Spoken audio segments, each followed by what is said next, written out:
di la également nuyu di la remercier ci invitation bi di wax ni am nañ mbégte bu baax ñëw war a waxtaan ak yow sujet bu am solo pour la zone de Mboro waaye tamit le Sénégal parce qu'on parle également de l'industrie chimique du Sénégal yaakaar naa ni Sénégal yëpp la amal solo waaye rawatina fi nga xamante ni foofu la nekk donc c'est vraiment un plaisir quand même ñu war a waxtaanee loolu ak également yeneen point xaw ma ndax temps dinañu ko may mais j'aurais souhaité également aborder d'autres points yoo xamante ni tamit dafa soxal trop waa Mboro ak di ko wër. yaakaar naa ne je le dis assez souvent que ni suñu engagement li ko gën a waral c'est parce qu'on est de la zone premièrement ensuite on est sur place donc du ñu bàyyi les Mborois qui sont peut-être à l'étranger di porter le combat au niveau local parce que ñun ñoo fa nekk donc le seul mérite que nous avons dañu dëkk Mboro nekk Mboro donc du coup su ñu gisee yenn yu fay xew dañu jàpp ni dañu war a bokk ci ñu war a engagé wu pour quand même faire avancer les choses donc loolu moo déterminé suñu engagement au sein d'abord de la plateforme SOS Mboro bi nga xamante ne mu ngi def liggéey bu am solo ci wàllu sensibiliser les populations ci li nga xamante ne mooy impact négatif comme positif de l'extraction minière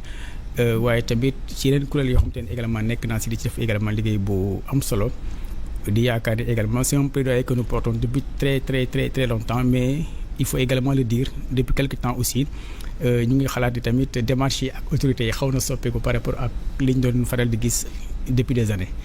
et ça dafay augurer également tamit li ñu doon porter comme revendication par exemple renégocier les contrats des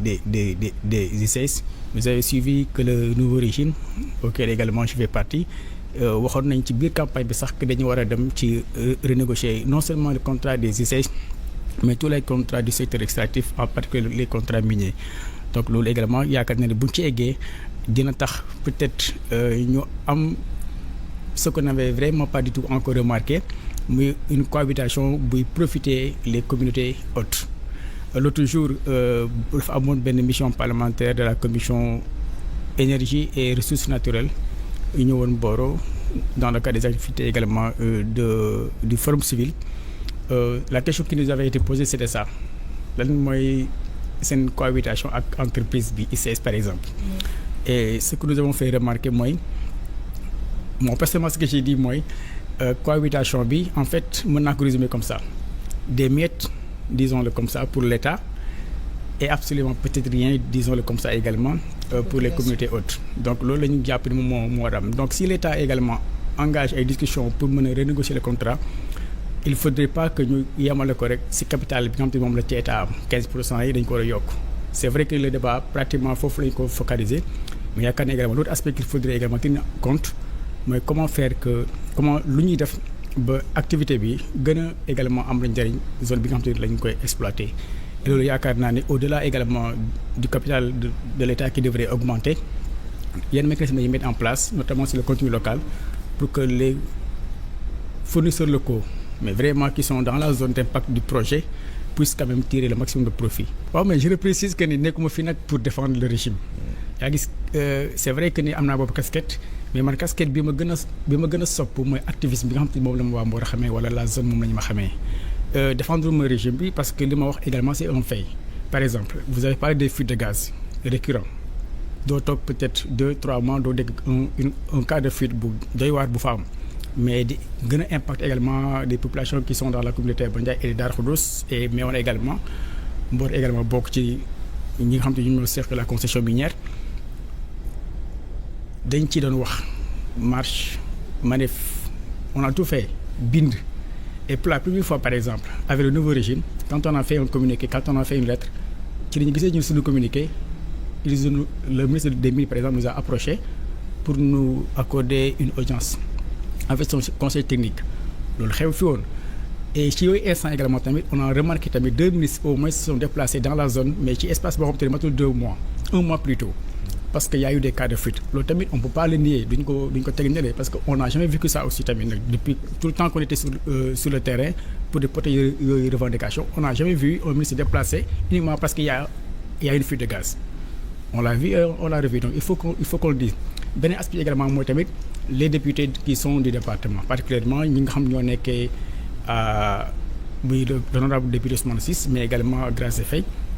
on a vu également les questions écrites yi nga xam ne ñu ngi koy porter à l'Assemblée auparavant on n'avait pas ça le député également Guy Marius Sagna également vous avez remarqué que temps yi def na ay questions écrites yu am solo par rapport également à la GCO qui est tout juste à côté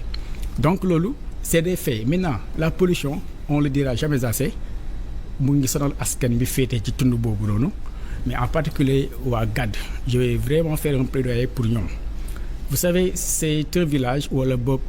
c'est un village bu nekk dans la concession minière en pleine mine muy GAD et Ngomen et à chaque fois qu'il y a eu des fuites de gaz ñoom ñooy gën a sonn ci impact bi et en plus de ça li nga xamante moo ñu gën a xëy na jaaxal sax mooy ICS a déplacé au moins une vingtaine de villages. Darou Khoudoss dont on parle ci biir mine bi la nekkoon ICS moo ko déplacé pourquoi donc ICS déplacé wul ki nga xamante ni mu ngi ci biir mine bi apparemment il se trouverait que dañu nekk foo xamante ni dans le sous-sol il y a pas de minerai. Et que du coup ICS amul intérêt de leen déplacer mais du moment où ICS gis ni tel village fi mu nekk le sous-sol est riche en minerais ICS ne perd pas du temps pour les indemniser pour ñu daal fay jóge maa koy exploiter maintenant comment se fait-il que léegi yow fi nga nekk depuis mën naa ne un siècle avant l'arrivée des ICS ñu ngi fay ñëw en 54 lañ commencé def seen exploration yi sondage yi 57 59 60 lañu dëkk def seen première exploitation donc ñoom ils sont là-bas au moins 100 ans avant nga ñëw fekk leen fa sa activité yi di induire ay nuisances mais également ay pollution di yàq également seen activité de subsistance pendant des années yow nga ne doo leen jëlee foofu parce que peut-être amoo benn intérêt pour les déplacer parce que fi ñu nekk amul sous-sol ce n'est pas sérieux donc c'est là où également j'interpelle le ministre di ko wax ni délocaliser les villages de GAD et de Ngomen c'est une obligation apparemment pour fi ñu toll nii mënuñu ko jàppee comme une option c'est-à-dire que état da ko war a def parce que mënul seetaan ay askanam bi féete foofu noonu mënatuñu bay mu ñor mënatuñu sàmm mu dem et puis c'est santé également dem di dégrader. Ça date depuis l'installation des ICS. Oui, avant les ICS, vous savez, la zone avait une vocation maraîchère. C'était vraiment le grenier légumier du Sénégal, même jusqu'à présent aussi, toute la zone des Niayes bi nekkee foofu noonu. Mais quand ICS est venu, xam nga le premier impact déjà que nous avons subi là-bas mooy l'accaparement des terres parce que les concessions minières comme vous le savez elles sont vraiment très boulimiques sur le plan foncier suuf la ñuy njëkk a jël te bu ñu jëlee suuf li ñu njëkk a def également mooy dagg garab donc gis nga attaque dañuy déjà environnement bi ensuite seen activité bu ñu commencé rek voilà gën a sonal tamit askan wi ils font bon ñu ngi def ay efforts mais ça reste très timide par rapport ak déjà l'autre jour vous avez suivi que ñoom ils ont fait une sortie pour dire que ni voilà def nañu ay bénéfice record de 230 milliards mais au même moment su ñu la waxee dans le cadre de la RSE oui dans le cadre de la RSE su ñu la waxee donc li ñuy def comme investissement dans la zone ngay gis ni tamit c'est franchement dérisoire par rapport ak li nga xamante ni moom la entreprise bi di gagner chaque année donc ce qu'il faudrait vraiment faire c'est de surtout encadrer la RSE qui ne soit plus une démarche volontaire mais vraiment non contraignante de l'entreprise mais mu nekk une obligation légale mais là aussi il y a un souci parce que déjà la redevance minière qui est une loi nekk également une obligation bi nekk ci kaw entreprise bi si les ICS par exemple ne paient pas cette redevance là au moins on cumule de plus de 20 ans presque j'allais dire parce que je pense avoir lu quelque part que le rapport de la Cour des comptes dit que ni au moins de 2000 à 2019 il n'y a pas eu de paiement de la redevance minière par les ICS et ça avoisine au moins les 130 presque les 120 milliards donc autant de montant bi nga xamante ni moom la ICS di wax ni def na ko ci kii bi en 10 ans dans le si suñu PIB c'est le même montant également que les ICS doivent à l'État du Sénégal aussi donc vous voyez que donc l'activité minière dafay induire pas mal d'impact loolu ñu ngi koy subir tous les jours mais li muy générer ci ay ressources également tamit malheureusement du profiter état bi comme ni mu ko waree waaye tamit askan bi tamit la gën a ndor parce que la commune de Darou Khoudoss bi nga xam ne moom mooy abriter le site il faut aller le demander lan mooy contribution ICS par exemple si seen développement si seen budget et vous rendrez compte que ni également moo tax quand on parle de renégocier les contrats il ne faudrait pas uniquement le voir sous l'angle du capital bi état am ci entreprise bi mais plutôt nan la ñuy def ba impact bi également tamit positif bi tamit jariñ tamit askan bi nga xam te ni moom la ICS di gën a lor bu fekkee day def ay activités. Bon est-ce que ICS war na bokk ci entreprise yi ñuy exonéré sur le plan fiscal elles en ont quand même bénéficié depuis des années et malgré tout ICS mu ngi amal redevance minière à l'État du Sénégal.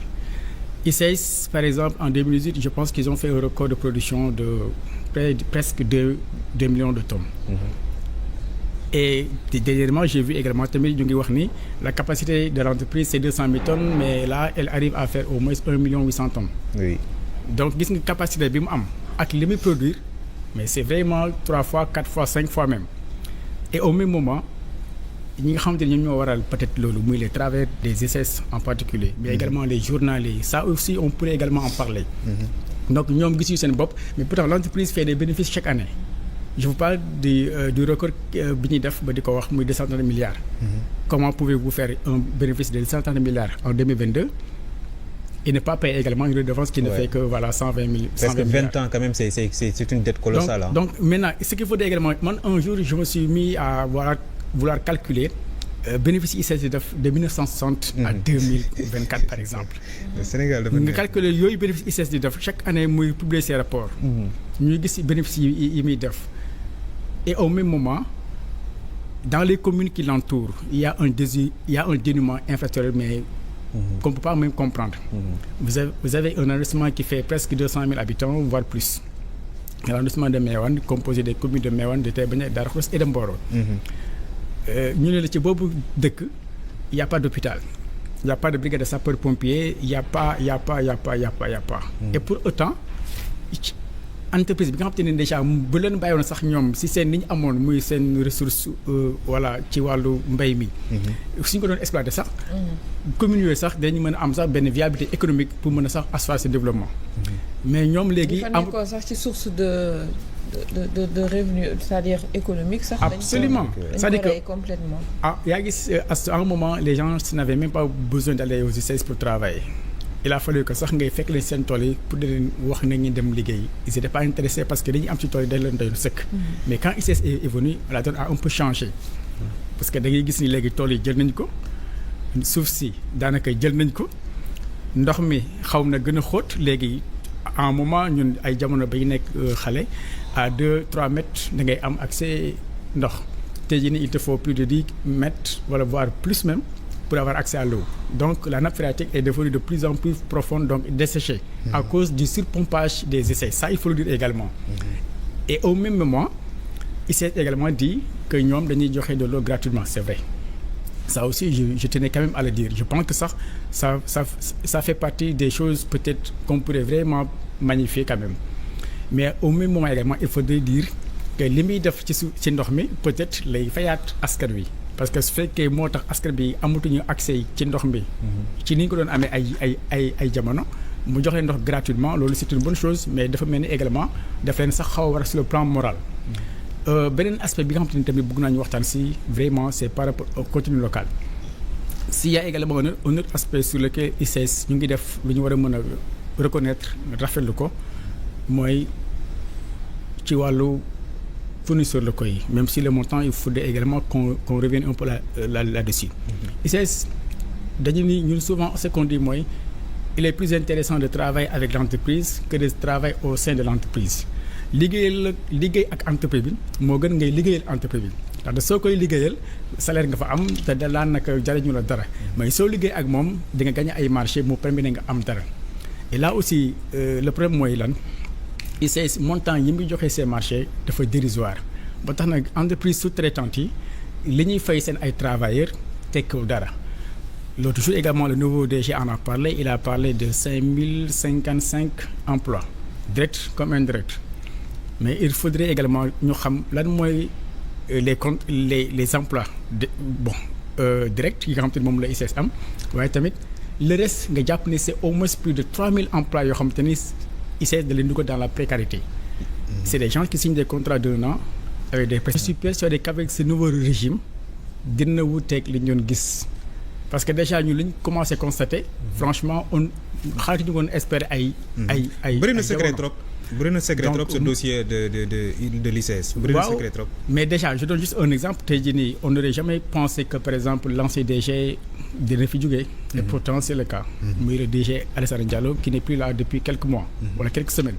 donc il y a des actes qui sont quand même en train d'être posés. Et pour moi il faudrait s'en réjouir mais nag doyagul par rapport li askan bi di xaar. Donc les contrats à notre avis il faudra les renégocier. Mais également il faudrait repenser également le contenu local pour permettre aux fournisseurs locaux qui sont dans la zone d'impact du projet puissent bénéficier d'un quota boo xam te ne du ci mën a génn. li ICS di def ci ay transactions financières ci wàllu joxe ay marché dafa bëri c'est je pense bien près de 400 milliards. Mais nag les fournisseurs étrangers ñoo ci ëppale foofu. Les fournisseurs locaux je pense c'est les nationaux c'est autour de 55 milliards. Ce montant là dañ ko war a yokk parce que contenu local également bokk na ci caractéristique le transfert de compétences et de technologies. C'est-à-dire que si une entreprise vient s'installer au Sénégal di exécuter benn marché au bout de 10 ans si effectivement li ñuy wax ci contenu local moo am. Le transfert devrait être vraiment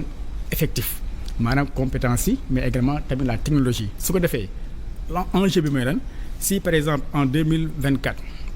ñu ngi gis ni transaction bi ICS am avec les fournisseurs étrangers ça avoisine par exemple les 350 milliards mais au bout de 10 ans ce montant devrait être réduit vraiment considérablement dafa war a wàññeeku sinon l'effectivité du transfert de compétences et de technologie n'est pas là parce que su fekkee wàññi nañu jël nañ compétences yi transfert ko ba ay entreprises sénégalaises mën ko def donc 10 ans après 350 milliards yooyu dafa war a wàññeeku bu baax au moins si wàññi sax 300 milliards ñu gis ni kat les fournisseurs locaux ñu ngi gagner plus de part de marché parce que transfert de compétences yi moo effectif et là c'est un aspect boo xam te du si bàyyi xel mais franchement il faudrait le revoir. L'autre élément également qui pourrait tamit permettre à aux communes qui sont dans la zone de booster le développement économique mooy l'effectivité du fonds d'appui au développement local. Depuis 2016 une réforme très ambitieuse avec des innovations majeures comme la société civile avait dit à l'époque. En 2016 les réformes qui ont été engagées dans le code minier dañu taxoon nit ñu bëri am espoir que ne enfin entreprise yi dinañ sax participer léegi ci li suqali dëkk bi ñu nekk wala dëkk yi nekk mais depuis 2016 notamment le fonds d'appui au développement local bi nga xam te ni dafa nekk fonds bu am solo c'est pas encore effectif ni au niveau des ICS encore mais au niveau de la GCO. Donc à notre avis c'est des choses yoo xam te ne pour ñun ni ko société civile di porter di ci wax depuis des années état moo war a vraiment jël relais bi quand même pour ñu daal di mën a aller vers cette effectivité quoi sinon rek comme on a toujours dit 50 ans plus tard dans la même zone da nga fay ñëw bëgg a am foo fajoo doo ko gis bëgg a am lu la wàllu soo nekkee ci ay insécurité par exemple doo ko gis. te loolu yaakaar naa là il faut sax également se réjouir si vous avez bien suivi l'autre jour ci conférence des administrateurs et des managers publics bi nga xam te le président Bassirou Diomaye l'a présidé en présence de tous les membres du gouvernement. wax na ci loo xamante ne ñun loolu dañoo xaar réexaminer les découpages des collectivités territoriales. Mboro en souffre énormément et là et ça tout le monde le sait. Ni mu ko waxee bokk également wax ci luñ ci doon wax lu ci xaarawul sax xëy na mooy revoir également les compétences qui sont transférées à ces collectivités ay yooyu tamit bu ko defee maanaam ñu xoolaat li leen di transférer ci ay compétences boole ci également les moyens pour que ñu mën a def li ñu war a def yaakaar ni loolu la waa Mboro di xaar mais sur ce point là franchement on est en train de faire un travail assez important.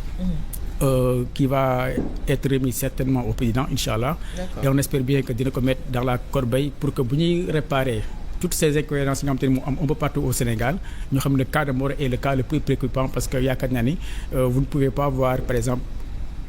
autant d'injustices sur ce plan-là. Juste un exemple la commune de Darou Khoudoss qui est à côté qui est une commune également sœur fait 58 fois la commune de Mboro. C'est quand même beaucoup. Alors que à la base,